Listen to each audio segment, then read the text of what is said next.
Bien-aimés, bienvenue dans la vie abondante en action.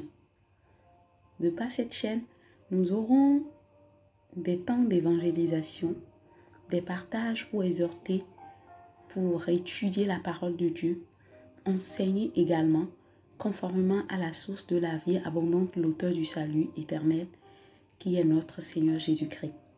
Nous aurons aussi des temps de prière, selon que le Saint-Esprit nous orientera par sa grâce, pour les personnes en détresse, les affligés, les malheureux, les couples, les familles, les peuples, les nations, etc. Je vous prie de bien vouloir vous disposer afin de participer pleinement à la vie abondante pour également en jouir convenablement. À Dieu, aujourd'hui un nouveau jour dans sa fidélité et nous nous tenons encore à la brèche pour poursuivre notre partage sur le livre d'Ézéchiel chapitre 38 et aujourd'hui nous allons parcourir 2 chapitres d'envergure, pas les moindres. Alors, je lis le chapitre 38. Le Seigneur m'a adressé sa parole. Il m'a dit, c'est bien la version parole vivante. Il m'a dit, toi l'homme, tourne ton visage vers Gog. C'est le grand chef des peuples de Tubal et de Méchec au pays de Magog. Parle de ma part contre lui. Tu lui diras, voici les paroles du Seigneur Dieu. Je vais agir contre toi, grand chef des peuples de Méchec et de Tubal. Je vais mettre des crochets à tes mâchoires et je vais te traîner de force. Je te ferai sortir de ton pays, toi et toute ton armée, chevaux et cavaliers, tous couverts de vêtements magnifiques. Vous formerez une troupe nombreuse de soldats armés de boucliers et d'épées. Les soldats de Perse, d'Éthiopie et de Pout porteront tous des boucliers et des casques et ils iront avec toi. Gomer et toutes ses troupes, Beth Togarma située complètement au nord et toutes ses troupes partiront avec toi ainsi que beaucoup d'autres peuples. Prépare-toi, sois prêt, toi et toute cette foule réunie autour de toi. C'est toi qui dois les commander.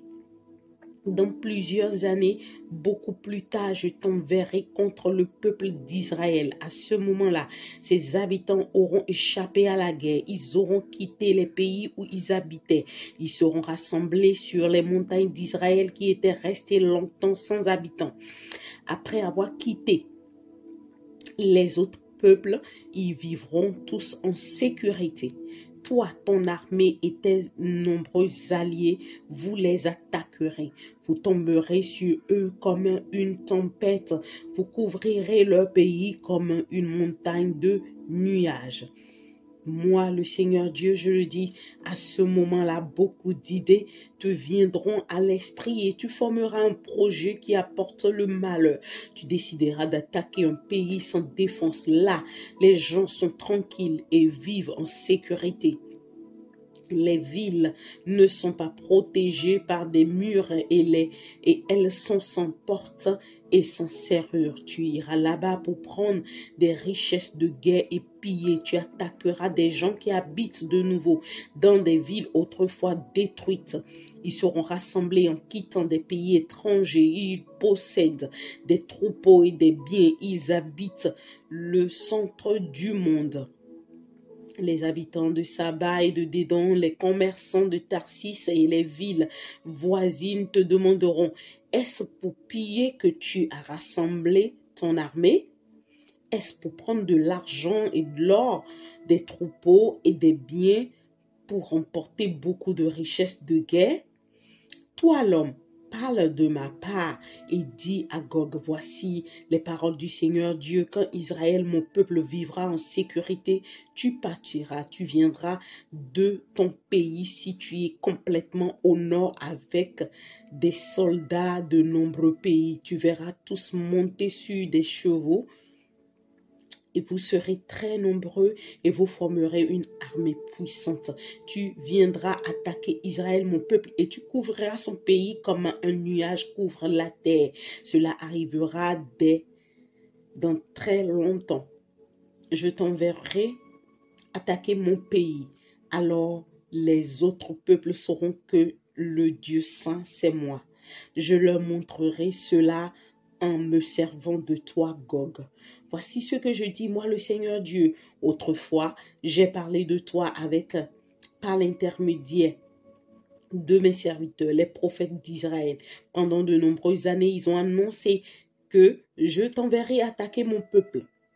Mais le jour où tu attaqueras Israël, Gog, je me mettrai dans une violente colère et je le déclare, moi, le Seigneur Dieu. Dans ma violente colère, je le jure, ce jour-là, il y aura un grand tremblement de terre en Israël. Les poissons de la mer, les oiseaux du ciel, les bêtes sauvages, les serpents qui rampent sur le sol et les êtres humains sur la terre, tous trembleront de peur devant moi. Les montagnes seront renversées, les rochers tomberont par terre, aucun mur ne restera debout. Sur toutes mes montagnes, je te ferai la guerre, Gog, et je le déclare, moi le Seigneur Dieu. Tes soldats se tueront entre eux. Je te condamnerai à supporter une épidémie de peste et à mourir au combat. J'enverrai sur toi ton armée. J'enverrai sur ton armée et sur tes nombreux alliés des torrents de pluie et de grêle avec du feu et de la poussière brûlante. De cette façon, je montrerai à tous les peuples que je suis le Dieu grand et saint. Alors ils sauront que le Seigneur, c'est moi. Chapitre 39. Le Seigneur me dit, toi l'homme, parle de ma part contre Gog et dis-lui, voici les paroles du Seigneur Dieu, je vais agir contre toi Gog, le grand chef des peuples de Méchec et de Toubal. Je te ferai sortir de ton pays situé complètement au nord. Je t'obligerai à le quitter pour aller attaquer les montagnes d'Israël. Puis je te frapperai, je casserai ton arc dans ta main gauche, je ferai tomber tes flèches de ta main droite. Toi, toute ton armée et tes nombreux alliés, vous mourrez sur les montagnes d'Israël. Je laisserai les charognards et les bêtes sauvages dévorer vos corps.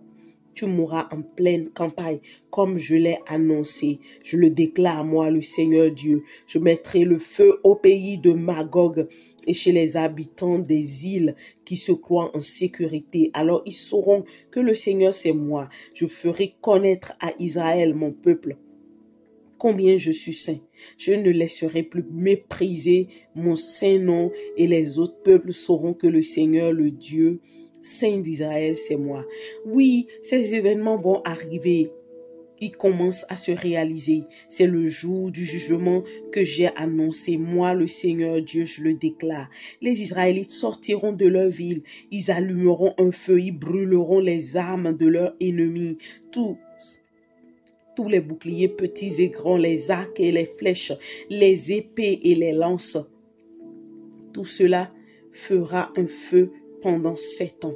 Ils ne ramasseront plus de bois dans la campagne et ils n'en couperont plus dans les forêts. En effet, c'est avec ces armes qu'ils feront du feu. Ils voleront ceux qui les ont volés, ils pilleront ceux qui les ont pillés. Moi, le Seigneur Dieu, je le déclare. À ce moment-là, je donnerai à Gog un lieu pour l'enterrer là, en Israël. Ce sera dans la vallée des passants, à l'est de la mer morte. Et cette tombe barrera la route aux passants. C'est là qu'on enterrera Gog et toute son armée. On appellera cet endroit vallée de la foule de Gog. Les Israélites mettront 7 mois pour enterrer tous les soldats et rendre ainsi le pays pur. Tous les habitants de la région feront ce travail et ils en seront fiers le jour où je leur montrerai ma gloire. Moi, le Seigneur Dieu, je le déclare.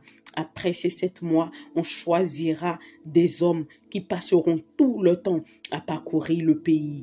Ils le rendront pur en cherchant et en enterrant les corps qui couvrent encore le sol. Ils parcourront le pays dans tous les sens. Quand quelqu'un trouvera des os humains, il dressera un tas de pierres à côté. Cela servira de marque.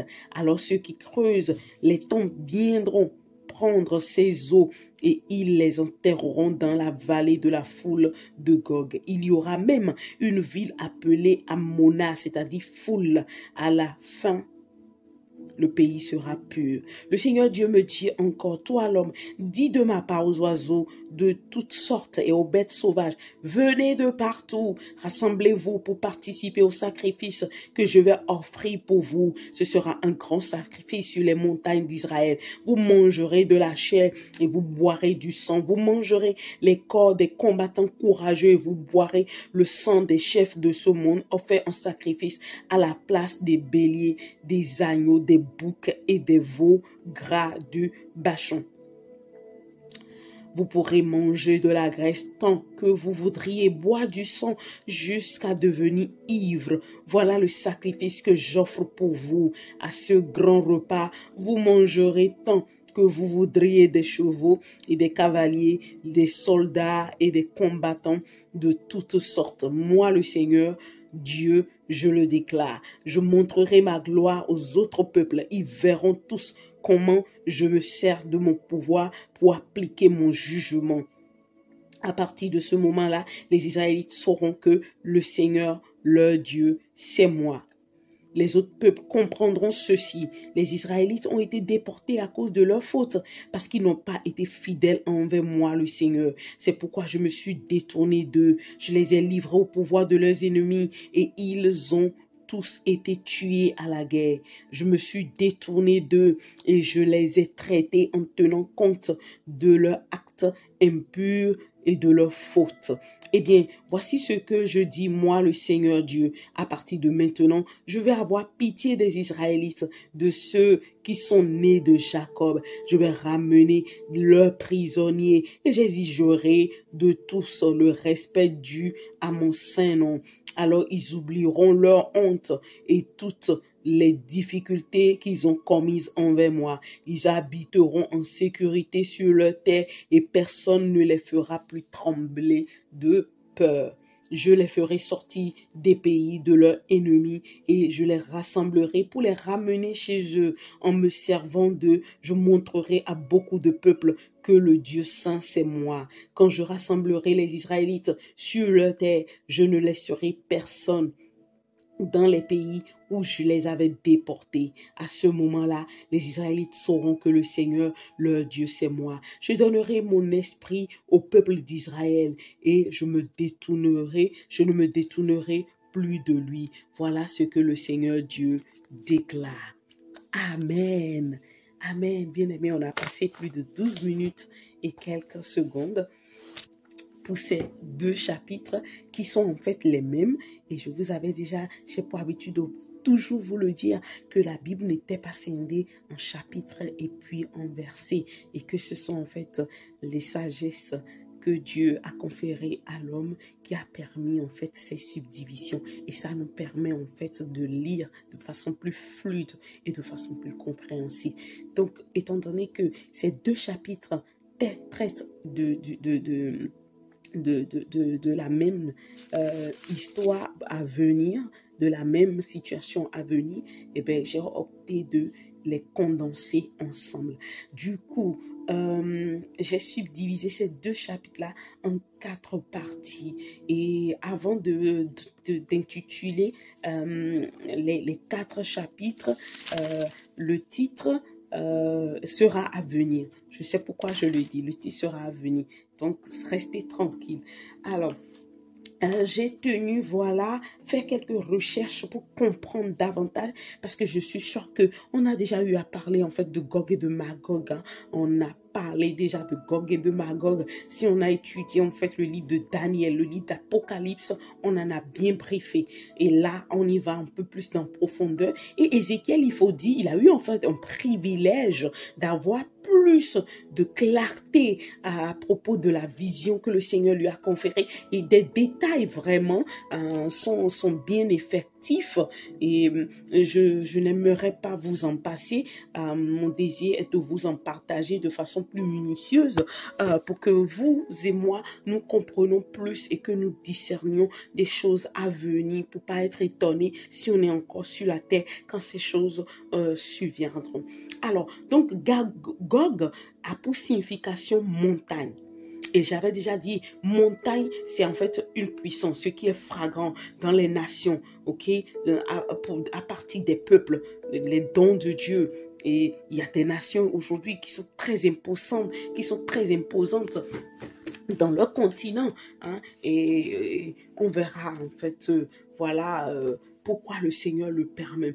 Et Magog, ça veut dire en fait les territoires de ces montagnes, c'est-à-dire les territoires que composent en fait ces pays. Quand on parle de montagnes, dans ce thème-ci, c'est en fait les nations, les peuples, le pays en question. Donc Magog, ce sont en fait les territoires. Donc des territoires, des montagnes dominantes. Alléluia. Et si vous voulez, Gog, en fait, vient et Magog sont en fait la postérité de Noé. C'est le deuxième fils de Japheth, petit-fils de Noé et fondateur de plusieurs tribus vers le nord Israël. Et ils habitent en fait la région montagneuse entre Cappadoce et la Médie. Méchec égale étiré, ça veut dire étiré. Toubal veut dire coulant, tu seras apporté. Donc, on voit en fait que ce soit eux, que ce soit Gomer, enfin, c'est le même peuple. Et tout porte à croire que les rejetons en fait de Noé sont en désaccord à Dieu. Et je suis sûre que cette guerre, c'est sûr que ça a déjà commencé dans l'invisible. Parce que la fois dernière, je suis tombée en fait sur la chaîne d'une dame ivoirienne. Je vais taire son nom parce que je la trouve pas si fiable pour vous la recommander. Cependant, voilà, avec la grâce de discernement que le Seigneur m'a donné, j'ai pu quand même parcourir quelques de ses vidéos. Et il faut dire et avouer qu'elle a en fait la grâce de la vision. Donc, quand elle ferme les yeux, tout ce qui se passe dans le monde spirituel, elle voit et elle discerne. Et elle partageait dans une de ses vidéos qu'elle a eu à rencontrer Noé. Et Noé lui a dit qu'on doit aussi l'invoquer. On doit invoquer lui, Noé, dans nos prières.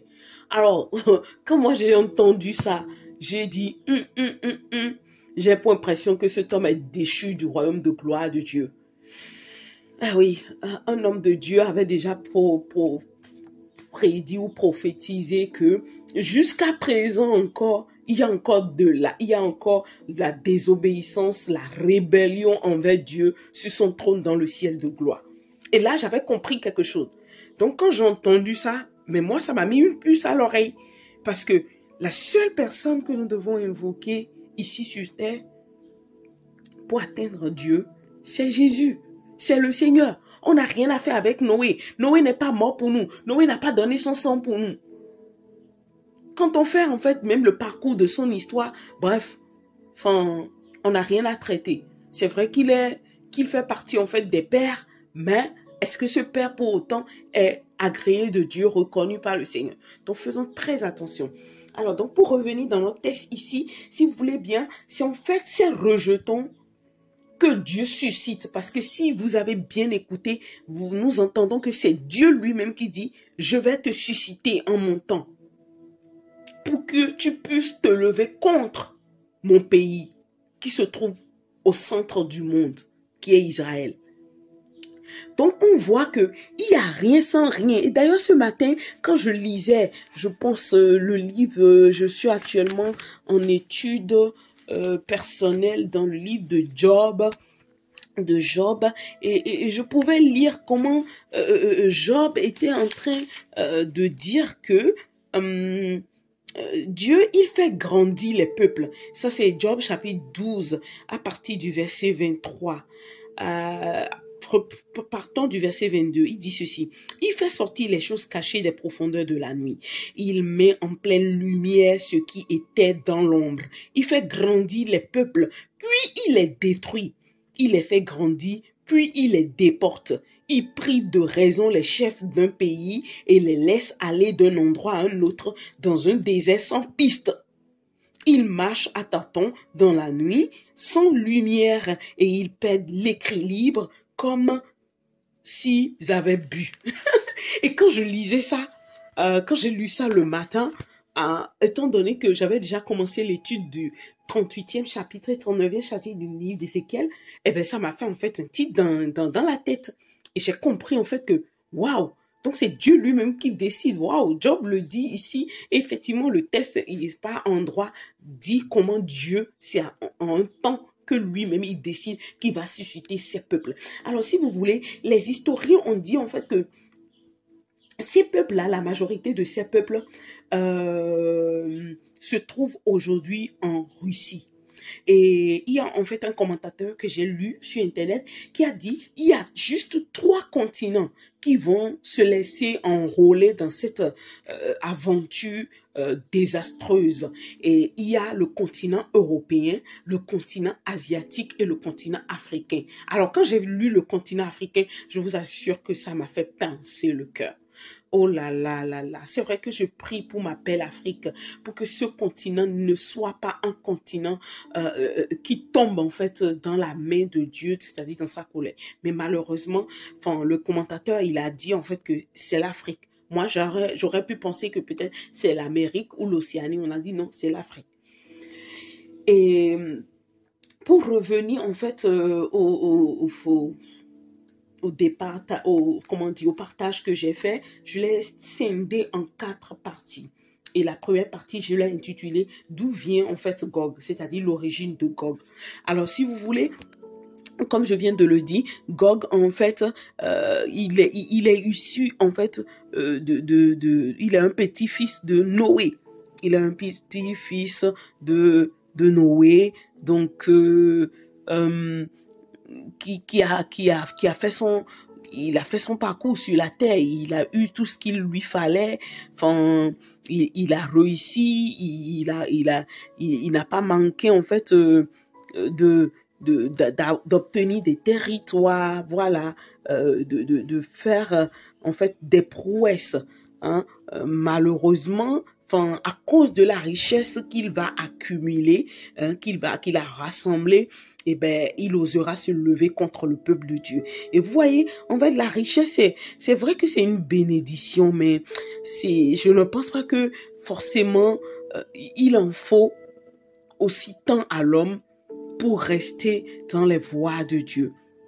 Donc, Ézéchiel, lui, il en a apporté beaucoup d'éléments, voilà, que beaucoup de prophètes n'ont pas apporté sur ces 2 chapitres, et on comprend en fait que c'est ce qui va advenir en fait pendant le temps de la grande tribulation, et cette période trouble va durer en fait 1260 jours. Ok, l'Apocalypse chapitre 11, à partir du verset 3 jusqu'à la fin, chapitre 12, à partir du verset 6 jusqu'à la fin, en a bien détaillé. Donc, l'Empire romain constitué à Armageddon, c'est-à-dire en Galilée, les nations qui vont être rassemblées, comme je viens de le citer, les nations asiatiques et les nations de l'Afrique aussi qui vont s'y joindre et vont se dresser contre Israël. Et pendant ce temps, la Bible a dit que ce serait un temps où Israël se croirait en paix et qui ne va même pas lever des murs de protection, de sécurité. Malheureusement, eh ben, l'ennemi fondera sur lui. Donc, ça rejoint en fait le verset qui dit, quand les hommes diront paix, paix, paix, enfin, ils se croiraient en sécurité, une grande ruine va tomber sur eux. Et là, si vous lisez en fait le livre de Daniel à partir de chapitre 12, vous allez comprendre beaucoup de choses. Donc, pour reprendre à propos des origines de Gog, Ézéchiel a indiqué qu'il viendra en fait de l'extrême nord par rapport au pays Israël. Et il semble aujourd'hui un peu difficile de l'identifier en réalité, même si, sans ambiguïté, la description qui est faite semble parler de Syrie et que des commentateurs disent que non, c'est plutôt la Russie et tous les peuples du nord, en fait, qui est la partie septentrionale du globe, de notre globe terrestre. Donc, le pays de Gog, il est bien éloigné d'Israël que la Syrie. Pour autant, il est probable qu'il s'agisse quand même de la Russie actuelle. Donc, les peuples dont je vous ai cités, de l'Europe, d'Asie et de l'Afrique, cette immense coalition-là se concertera contre le centre de la terre qui est Israël. Et pourquoi faire? Pourquoi? Parce que ils voudront attaquer en fait Israël qui est dans un temps de bénédiction. C'est un temps où le Seigneur a prévu de bénir ce peuple, d'accord, de lui restituer tout ce qu'il avait perdu. Mais malheureusement, c'est aussi un temps, ce sera pour lui un temps de désastre. Et ça m'amène à m'arrêter, à nous alerter. Quand le Seigneur est en train de nous bénir, quand nous passons pas des temps où ça semble favorable pour nous, ne baissons pas nos gardes, bien-aimés. Ne baissons pas nos gardes. Parce que c'est en ce moment que l'ennemi alerte, hein, il est alerte et qu'il rôde pour vouloir nous attaquer. Donc, il nous revient vraiment de rester dynamique et veiller dans le nom de Jésus pour ne point nous laisser attaquer ni enrôler par l'ennemi. Donc, alors, oui, on a dit que Israël sera en sécurité pendant ce temps-là et une parfaite sécurité. Et cette parole, c'est une promesse de Dieu pour Israël. Et on sait que Dieu, il est le Dieu qui aime restaurer. Parce que si vous voyez tout ce par quoi ils sont en train de passer là, courir, combattre contre Iran, contre Palestine, en même temps, c'est comme un feu de jugement qui parcourt, mais Dieu saura en fait les relever, il saura guérir leurs blessures, il saura les penser. Et quand cette attaque sera effective contre Israël, c'est Dieu lui-même qui va susciter le peuple de Gog et de Magog. Parce que à un moment donné, le nom de l'Éternel serait injurié. Il y aurait des mépris à son égard. Et je veux ainsi dire à quelqu'un, peut-être que le Seigneur t'a choisi pour son œuvre et que tu es en train de le faire au sein peut-être d'une famille dans laquelle l'adversité est tellement mais indicible et qu'on te traite de tout. Retiens-toi. Sèche tes larmes, te dit le Seigneur. Le Seigneur saura combattre pour toi. Il saura combattre pour toi. Il saura défendre ta cause. Il va défendre ta cause. Il va en fait te restaurer. Et dans cette restauration, certainement, tous ceux qui sont les tiens, qui t'ont fait du mal, tu voudras beau intercéder pour eux, que Dieu ait pitié d'eux, mais Dieu restera sévère envers eux. C'est-à-dire, ils subiront tout ce qui t'ont fait en mal. Parce que c'est dans la même parole de Dieu qu'il est dit, ne touchez pas à mes oins. Et moi, personnellement, ici je fais très attention à cela. Je suis tellement passée au tronchon des hommes de Dieu de mon parcours, depuis que le Seigneur m'a donné la grâce de le servir. Mais je vous le dis, le Seigneur m'a aussi donné cette grâce de ne point piper mot envers eux. Parce que je sais que aussi vrai qu'ils n'ont pas raison, le peu que j'aurai à dire peut inverser la coupe devant Dieu. Et je sais souvent me taire et courir dans le secret pour pleurer devant le trône du Père afin de me plaindre, afin de me déverser et de me décharger. Et si le Seigneur m'a doté de cette grâce, je pense que c'est aussi valable pour toi qui m'écoutes, envers peut-être des hommes de Dieu qui t'ont fait du mal, des membres de ta famille qui t'ont fait du mal. Ils sont considérés comme des gens chers au cœur de Dieu, les gens de notre famille, les membres de notre église, les gens les pasteurs. Il faut pas piper mot, ne dis rien. Laisse le Seigneur il va se lever pour ta cause. De la même manière qu'il s'est levé pour la cause du Seigneur d'Israël, alors qu'Israël se croyait déjà en sécurité, dans sa plénitude, dans sa gloire, et qu'on s'est levé contre lui à l'improviste, mais que Dieu savait. De la même manière, Dieu saura se lever contre tous tes ennemis pour combattre pour toi, dans le nom de Jésus-Christ. Donc, on vient de détailler en fait les deux premières parties, la raison pour laquelle cette nation, ces coalitions se forment contre Israël et le Seigneur ne se taira point pour son jugement. C'est ça la troisième partie, le jugement que Dieu inflige à ces coalitions, à ces pays qui se sont alliés ensemble pour attaquer le peuple de Dieu. Il y a d'abord en fait le tremblement de Dieu, de terre que Dieu a dit qu'il va envoyer. C'est marqué à partir du verset 19 au verset 20 du chapitre 38, et une autodestruction que Dieu va envoyer au milieu des militaires sur le champ de guerre. Et ce pouvoir d'autodestruction va être suivi d'une épidémie qui sera une peste. Je suis sûre que c'est en fait une situation désastreuse qu'on n'a jamais vue de nos yeux dans notre génération qui se passera. Et après, en troisième position, toujours pour ce jugement, il y aura des cataclysmes venant du ciel, la pluie, les grêlons, le feu et le soufre. Oh, malaise, cantabapé. Je veux m'arrêter là pour cet instant et prier. Oui, on a dit qu'il y aura le peuple africain, Seigneur, le peuple asiatique, le peuple européen dans cette coalition. Je prie qu'il n'y ait rien de mes progénitures, de ma postérité, Seigneur, parmi ceux-là qui vont se coaliser, Seigneur, contre ton peuple, contre tes élus, dans le nom de Jésus-Christ. Amen. Je prie aussi pour tous ceux qui m'écoutent, qu'il n'y ait aucune de leur postérité parmi cette coalition, dans le nom de Jésus-Christ. Et ce jugement vraiment va susciter le déploiement des oiseaux impurs, des oiseaux qui consomment la chair humaine et qui boivent le sang. Et ce sont eux qui feront le nettoyage. Et après, Dieu enverra des hommes pendant 7 mois sur toute la terre pour le nettoyage complet. Alléluia.